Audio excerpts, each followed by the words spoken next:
स्वागत अभिनंदन। भारतीय संविधान एवं राज्य व्यवस्था के बारे में चर्चा कर रहे हैं। पिछली क्लास में हमने केंद्रीय सतर्कता आयोग के बारे में चर्चा की थी। एक बार पुनः हम केंद्रीय सतर्कता आयोग के बारे में चर्चा कर रहे हैं। केंद्रीय सतर्कता आयोग को सीधी व सरल भाषा में सीवीसी के नाम से जानते हैं। हमने ये पढ़ा कि सीवीसी की स्थापना यानी केंद्रीय सतर्कता आयोग की स्थापना 1964 में की गई थी और हुआ ऐसा कि 1964 अगर माह पूछे तो फरवरी 1964 में की गई थी। जिस समिति की सिफारिश पर की गई उस समिति का नाम है के संतानम समिति। और अगर ऐसा पूछा जाए कि ये आपका केंद्रीय सतर्कता आयोग को कानूनी मान्यता कब मिली, तो इसको कानूनी मान्यता 2003 में दी गई थी। अगर पूछे कि केंद्रीय सतर्कता आयोग यानी सीवीसी का मुख्य कार्य क्या है, तो इसका मुख्य कार्य भ्रष्टाचार को रोकने से संबंधी है। ये भ्रष्टाचार को रोकने के लिए काम करता है आयोग। इसके बारे में पीछे हमने चर्चा की थी। अब हम एक बार इनके बारे में और चर्चा कर लेते हैं। आपको पूछे कि सीवीसी के सदस्य यानी कि मुख्य केंद्रीय सतर्कता आयुक्त व अन्य सतर्कता आयुक्त अपना त्याग पत्र किसको सौंपते हैं, ऐसा प्रश्न पूछ ले या ऐसा प्रश्न आ जाए तो मैं इसका उत्तर यह देता हूं कि मुख्य सतर्कता आयुक्त व अन्य सतर्कता आयुक्त अपना त्याग पत्र राष्ट्रपति साहब को सौंपते हैं। अगर आपको पूछे कि राष्ट्रपति साहब को तो त्याग पत्र सौंपते हैं, लेकिन अगर उनको उनके कार्यकाल से पूर्व अगर हटाना है तो हम उसको कैसे हटाते हैं, किस प्रक्रिया से हटाते हैं, किस विधि से हटाते हैं, तो इनके बारे में कहा जाता है कि राष्ट्रपति साहब क्या करते हैं, एक उच्चतम न्यायालय से जांच करवाते हैं और जांच के पश्चात अगर उस मुख्य सतर्कता आयुक्त व अन्य सतर्कता आयुक्त होते हैं उन पे साबित कदाचार या अक्षमता का आरोप हो और वो आरोप अगर सही पाया जाता है तो राष्ट्रपति उनको पद से समय से पहले भी हटा देते हैं। मेरा कहने का मतलब यह है कि पहला प्रश्न हमारा यह है कि मुख्य सतर्कता आयुक्त व अन्य सतर्कता आयुक्त अपना त्याग पत्र किसको सौंपते हैं, तो ये इस प्रश्न का उत्तर तो ये निकला कि अपना त्याग पत्र राष्ट्रपति को सौंपते हैं। दूसरा प्रश्न यह है कि अगर मुख्य सतर्कता आयुक्त व अन्य सतर्कता आयुक्तों को अगर पद से हटाना है तो हम उनको पद से कैसे हटाते हैं। अगर ऐसा प्रश्न कोई पूछ ले तो इसका उत्तर यह है कि राष्ट्रपति साहब उच्चतम न्यायालय से एक जांच करवाते हैं और अगर जांच में वो सही पाया जाता है या गलत पाया जाता है उसके बाद में निर्णय लिया जाता है। अगर गलत में उसके जो आरोप लगाए वो आरोप अगर सही पाया जाता है तो उनको राष्ट्रपति एक आदेश के माध्यम से हटा देते हैं। पहला प्रश्न तो हमारा ये है पद से हटाना।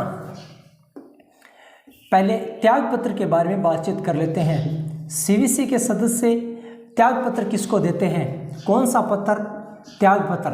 त्याग पत्र वो देते हैं राष्ट्रपति को। हमारा प्रश्न यह है कि मुख्य सतर्कता आयुक्त व अन्य सतर्कता आयुक्त अपना त्याग पत्र किसको सौंपते हैं, तो वो अपना त्याग पत्र राष्ट्रपति साहब को सौंपते हैं। दूसरा प्रश्न यह है कि दूसरा प्रश्न हमारा यह निकला कि उनको पद से कैसे हटाया जाता है। पद से हटाना, पद से हटाना, पद से हटाने की अगर बात आए तो पद से उनको कैसे हटाया जाता है कि उच्चतम न्यायालय के जांच के पश्चात राष्ट्रपति आदेश के माध्यम से हटाते हैं। उच्चतम न्यायालय से पहले जांच करवाता है और उस जांच में अगर वो सही पाया जाता है, जिस मुख्य सतर्कता आयुक्त व अन्य सतर्कता आयुक्त पर अगर कोई आरोप लगा हो और वो आरोप सही पाया गया तो उनको राष्ट्रपति हटाता है। लेकिन राष्ट्रपति कब हटाता है, पहले उच्चतम न्यायालय से जांच करवाएगा। आपको ऐसे प्रश्न पूछ ले उसमें अगर ऑप्शन उच्च न्यायालय आ जाए तो ये याद रखना उच्चतम न्यायालय से जांच करवाता है, न कि उच्च न्यायालय से जांच करवाता है।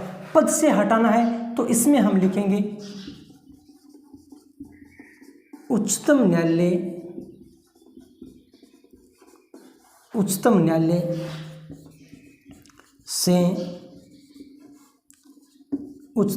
से जांच के पश्चात राष्ट्रपति आदेश के माध्यम से हटाता है। इसमें कुछ बातें महत्वपूर्ण होती हैं, उन बिंदुओं को ध्यान रखना पड़ता है। मैं भी पढ़ाता हूँ, आप भी पढ़ते हो। मेरा कहने का मतलब है यहाँ कुछ बातें ध्यान रखने योग्य है। पहली बात कि उनको पद से कैसे हटाया जाता है, तो यहाँ अपने को याद रखना है उच्चतम न्यायालय। ऐसा अगर ऑप्शन में वस्तुनिष्ठ प्रश्नों में क्या होता है, ऑप्शन आता है उसमें उच्च न्यायालय भी लिखा होता है, उच्चतम न्यायालय भी लिखा होता है, या कोई और भी न्यायालय लिखा होता है। हमें यहाँ याद रखना है उच्चतम न्यायालय, और उच्चतम न्यायालय के जांच के पश्चात हटाता कौन है, राष्ट्रपति। इसका मतलब यह है कि बिंदु 2 में पद से हटाने में ये 2 बिंदु महत्वपूर्ण है, राष्ट्रपति और उच्चतम न्यायालय। अब हम बातचीत करें कि भाई उनको अगर समय से पूरे या उनके कार्यकाल से पूर्व अगर हटाया जाता है तो उन पे कौन कौन सा आरोप लगा होना जरूरी है, या किस आरोप के आधार पर उनको हटाया जाता है। आरोप की बात करें तो उस पर कदाचार या अक्षमता का आरोप लगा हुआ होता है। तो हम यहाँ बात कर लेते हैं आरोप की। भाई उनको पद से हटाते हैं तो कोई न कोई आरोप तो लगा हुआ है, तो हम बात कर लेते हैं आरोप की कि उन पे कौन कौन सा आरोप लगा हुआ हो कि उनको पहले भी हम कार्यकाल से पूर्व भी हम पद से हटा सकते हैं। तो उन पे आरोप लगा हुआ होता है, वो लगा होता है कदाचार या अक्षमता। अगर पूछ ले कि सीवीसी के सदस्यों को पद से हटाया जाता है, किस आरोप के तहत हटाया जाता है, तो वो आरोप अपना हो जाएगा साबित कदाचार या अक्षमता। कि उन पे कदाचार या अक्षमता का आरोप हो तो हम उनको समय से पूर्व यानी कार्यकाल से पूर्व भी पद से हटा सकते हैं। अब हम मुख्य सतर्कता आयुक्त व अन्य सतर्कता आयुक्त की नियुक्ति क्यों की जाती है, इनके क्या कार्य हैं, केंद्रीय सतर्कता आयोग के क्या कार्य हैं, सीवीसी के क्या कार्य हैं, इनकी स्थापना क्यों की गई। तो पहले भी हमने पढ़ लिया कि इनकी स्थापना के पीछे कारण यह था कि वर्तमान में या पहले जो भ्रष्टाचार चलता था, इस भ्रष्टाचार पर रोकथाम लगाने के लिए इसकी स्थापना की गई थी। तो इसका मतलब यह कि मुख्य कार्य ये हो गया कि इनकी स्थापना के पीछे मुख्य कार्य कि भ्रष्टाचार को रोकना। अब इनके कार्य के बारे में चर्चा करें तो सीवीसी के क्या कार्य हैं। मैं एक लिखूं यहाँ कि सीवीसी के कार्य या केंद्रीय सतर्कता आयोग के कार्य, कि भाई इनके कार्य क्या है, इनकी स्थापना क्यों की गई है। तो इनकी स्थापना के पीछे जो उद्देश्य था वो उद्देश्य यह था कि अखिल भारतीय सेवा के जो अधिकारी होते हैं, अखिल भारतीय सेवा के जो कर्मचारी होते हैं, अधिकारी होते हैं, उनसे संबंधी अगर भ्रष्टाचार से संबंधी अगर कोई शिकायत है तो वो शिकायत कौन सुनेगा, केंद्रीय सतर्कता आयुक्त। एक आईएएस अधिकारी है, एक कलेक्टर है या एक आईपीएस अधिकारी है, अगर वो भ्रष्टाचार करता है या उनकी भ्रष्टाचार से संबंधित शिकायत करनी है तो वो केंद्रीय सतर्कता आयोग में शिकायत करनी पड़ेगी और केंद्रीय सतर्कता आयोग के अधिकारी व कर्मचारी इनकी सुनवाई करेगा। तो ये इसका मुख्य कार्य क्या माना जाता है कि अखिल भारतीय सेवा के अधिकारी व कर्मचारियों के भ्रष्टाचार संबंधी शिकायत की जांच करना। तो हम 1 नंबर लिख लेते हैं यहाँ पहला कार्य कि भाई इनके कार्य क्या है। कार्य यह है अखिल भारतीय सेवा के अधिकारी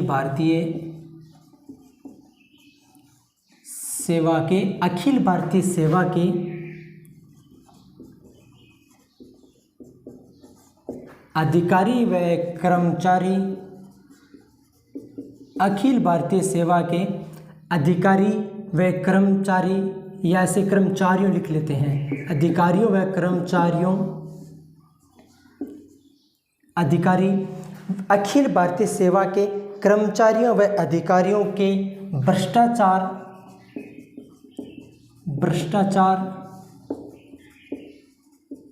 संबंधी शिकायत की जांच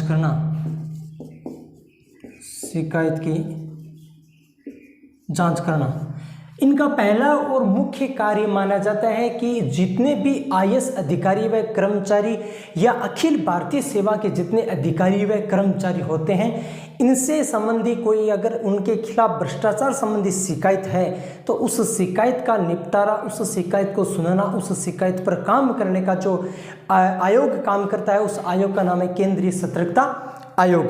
अब इसके अलावा इनके क्या कार्य हैं, तो है कि केंद्रीय सतर्कता आयोग होता है, उस आयोग से संबंधित जितने भी कार्य क्षेत्र हैं उस कार्य क्षेत्र की जन शिकायतों को भी सुनना।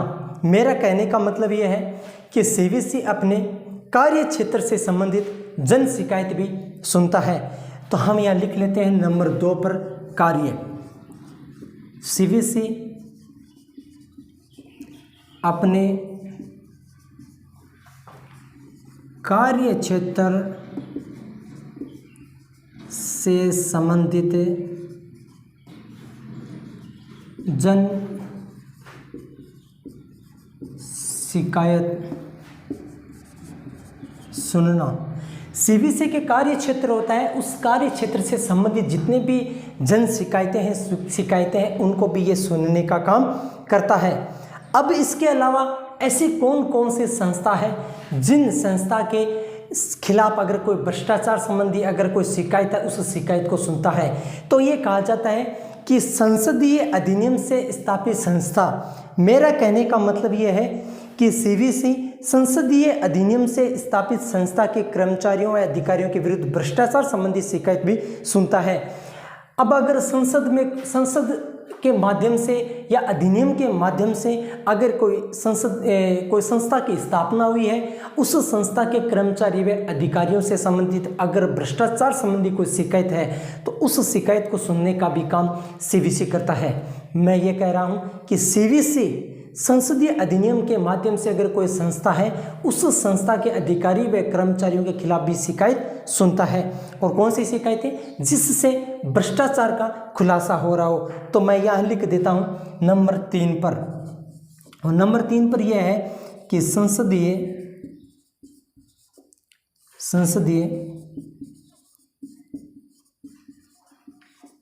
अधिनियम के माध्यम से स्थापित संस्था के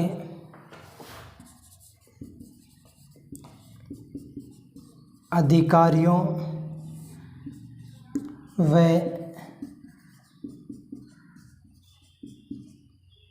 कर्मचारियों के भ्रष्टाचार संबंधी शिकायत सुनना। अगर कोई संसदीय अधिनियम के माध्यम से कोई संस्था की स्थापना हुई है और उस संस्था के स्थापना होने के बाद में जितने भी उनके कर्मचारी या अधिकारी हैं उनके खिलाफ अगर कोई भ्रष्टाचार संबंधी शिकायत है या मामला है तो उनकी सुनवाई का काम भी कौन करता है, सीवीसी करता है। कौन करता है, केंद्रीय सतर्कता आयोग करता है। अब आपकी बात यह है कि जैसे मैंने एक आईपीएस अधिकारी के खिलाफ या कलेक्टर के खिलाफ या कोई अखिल भारतीय सेवा के कर्मचारी या कोई संसदीय अधिनियम के माध्यम से कोई संस्था स्थापित है, उस संस्था में काम करने वाले कर्मचारी के खिलाफ मैंने एक शिकायत दर्ज करवाई सीवीसी को।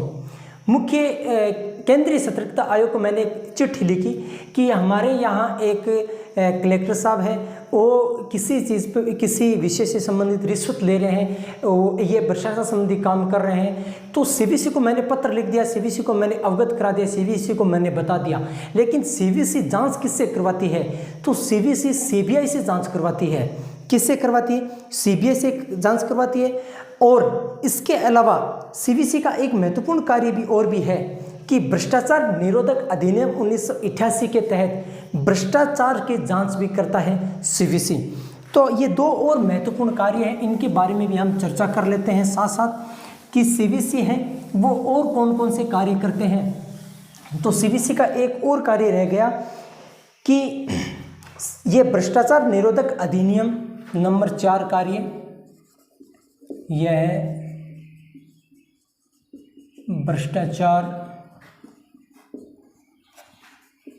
निरोधक अधिनियम 1988 के तहत भ्रष्टाचार निरोधक अधिनियम 1988 के तहत भ्रष्टाचार निवारक अधिनियम 1988 के तहत भ्रष्टाचार की जांच करता है। भ्रष्टाचार की जांच करता है। एक अधिनियम बनाता है, जांच करता है, और वो अधिनियम भ्रष्टाचार निरोधक अधिनियम 1988 में बना था। और इस अधिनियम के माध्यम से एक भ्रष्टाचार की जांच भी की जाती है, और वो जांच करने का काम कौन करता है? सीवीसी करता है, केंद्रीय सतर्कता आयोग करता है। अब बात ये रही, आपको प्रश्न पूछ ले या ऐसा प्रश्न आ भी सकता है कि सीवीसी जांच किससे करवाती है? तो सीवीसी जो जांच कराने का जो काम है वो सीबीआई से करवाती है। तो ये हम नंबर 5 पे लिख लेते हैं, सीवीसी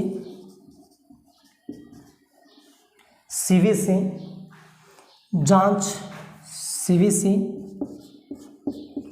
जांच सीबीआई से करवाती है। अगर प्रश्न पूछ ले कि सीवीसी जांच किससे द्वारा करवाती है, किससे करवाती है, तो किससे करवाती है? सीबीआई से करवाती है। अब आपके दिमाग में प्रश्न ये आ गया कि केंद्रीय सतर्कता आयोग होता है, वो अपना वार्षिक प्रतिवेदन किसको सौंपता है? या प्रधानमंत्री को देता है, क्या राष्ट्रपति को देता है, या और किसी मंत्रिमंडल या किसी कर्मचारी या किसी अधिकारी या किसी मंत्री या किसी संतरी, किसको देता है? तो इस प्रश्न का उत्तर यह है कि सीवीसी अपना वार्षिक प्रतिवेदन राष्ट्रपति को सौंपती है, और राष्ट्रपति कहाँ रखवाता है? संसद में रखवाता है। और एक प्रश्न महत्वपूर्ण माना जाता है कि सीवीसी किसके प्रति उत्तरदायी है? क्या सीवीसी राष्ट्रपति के प्रति उत्तरदायी है? क्या सीवीसी मंत्रिमंडल के प्रति उत्तरदायी है? क्या सीवीसी प्रधानमंत्री के प्रति उत्तरदायी है, या किसी और के प्रति उत्तरदायी है? सीवीसी संसद के प्रति उत्तरदायी है। ये एक महत्वपूर्ण प्रश्न भी है और एग्जाम में पूछा भी गया है। एक आपसे निवेदन है साथियों, मेरे YouTube चैनल को आप सब्सक्राइब कीजिए, लाइक कीजिए, शेयर कीजिए, और चैनल को तो सब्सक्राइब भी कीजिए ज़रूर। अब मेरा प्रश्न यह है कि सीवीसी अपना वार्षिक प्रतिवेदन किसको सौंपती है?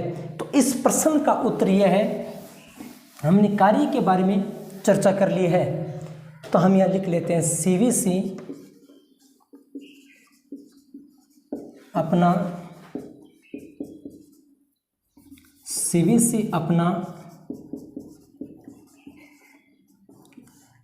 वार्षिक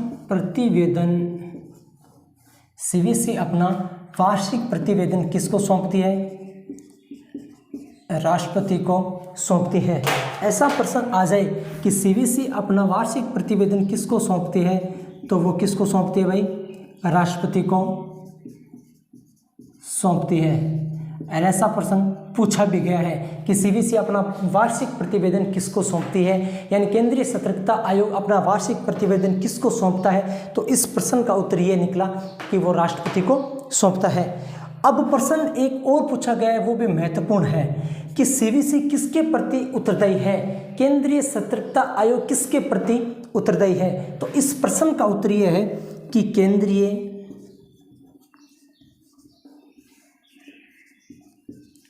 सतर्कता आयोग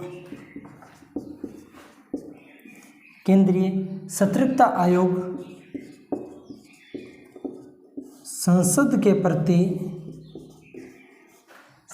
प्रति उत्तरदायी है।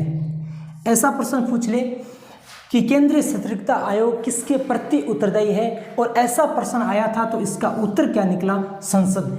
किस केंद्रीय सतर्कता आयोग न राष्ट्रपति के, न प्रधानमंत्री के, न मंत्रिमंडल के, किसी के प्रति नहीं, बल्कि संसद के प्रति क्या है? उत्तरदायी है। अब आपको एक प्रश्न पूछ ले कि ये किस मंत्रालय के अधीन है? ऐसे पूछ ले कि ये कौन सा किस मंत्रालय के अधीन आता है? ऐसा प्रश्न पूछ ले तो आपको यहाँ लिखना है, सीवीसी